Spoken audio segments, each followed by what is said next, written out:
হিতোপদেশ 24 অধ্যায় 16 পদে রাজা সলোমন বলেন, কেননা ধার্মিক 7 বার পড়িলেও আবার উঠে, কিন্তু দুষ্টেরা বিপদপাতে নিপাতিত হইবে। এই পৃথিবীতে যে সকল মানুষ প্রভু যীশুকে বিশ্বাস করেন এবং যারা করেন না, প্রত্যেকে প্রতিদিন নানা পরীক্ষার মধ্যে দিয়ে চলেছে। সেই পরীক্ষা কখনো প্রলোভনের হয়, কখনো পরিস্থিতির চাপে আশা হারানো হয়, কখনো দারিদ্রতার মধ্যে অসৎ পথের হাতছানি হয়। কিন্তু খ্রিস্ট বিশ্বাসীর পবিত্র আত্মার সহভাগিতায় প্রত্যেক পরীক্ষার সময় সচেতন বাণী বাইবেলের বাক্য মনে পড়ে। আদম হবা সদাসৎ জ্ঞানদায়ক বৃক্ষের ফল খেয়েছিলেন।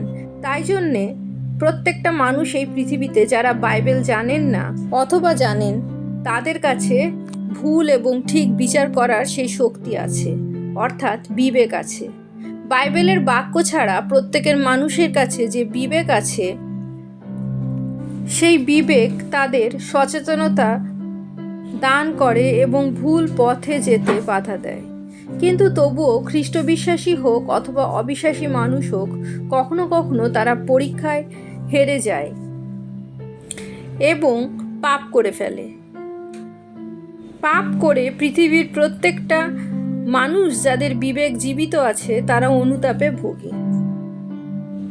সেই মুহূর্তে পবিত্র আত্মা খ্রিস্ট বিশ্বাসীকে ছেড়ে যান না এবং তাদের মন পরিবর্তনের জন্য উৎসাহিত করেন। পবিত্র আত্মা মনে করিয়ে দেন, আমরা যখন প্রভু যীশুকে বিশ্বাস করি, তিনি আমাদের সকল পাপের ভার গ্রহণ করেন। তার পবিত্র রক্তে আমরা ধৌত হই।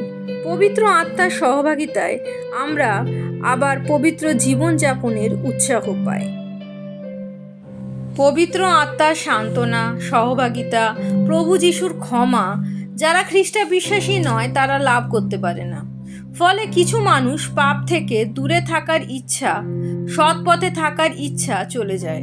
পাপে অভ্যস্ত হয়ে ওঠে তারা, যাদের মাধ্যমে পাপাত্মা শয়তান পৃথিবীতে বিশৃঙ্খলা, অসহায়তা, মৃত্যু সৃষ্টি করে।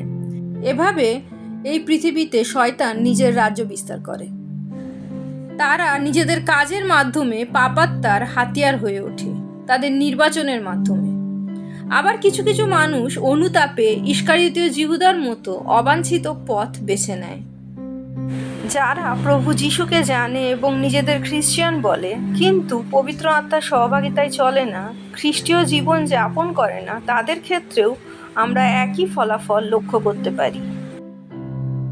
এই পরিস্থিতিতেও যারা আছে, তারা যদি প্রভু যীশুকে জানতে পারে, তাকে বিশ্বাস করে, বাইবেলের বাক্য অধ্যয়ন করে, পবিত্র আত্মার সহভাগিতায় চলে, যাদের চরিত্রে প্রভু যীশু প্রকাশ পেতে থাকে, পাপ অভ্যাসের বেড়াজাল থেকে, পাপাত্মার হাত থেকে তারাও মুক্ত হতে পারে এবং পরিত্রাণ লাভ করে।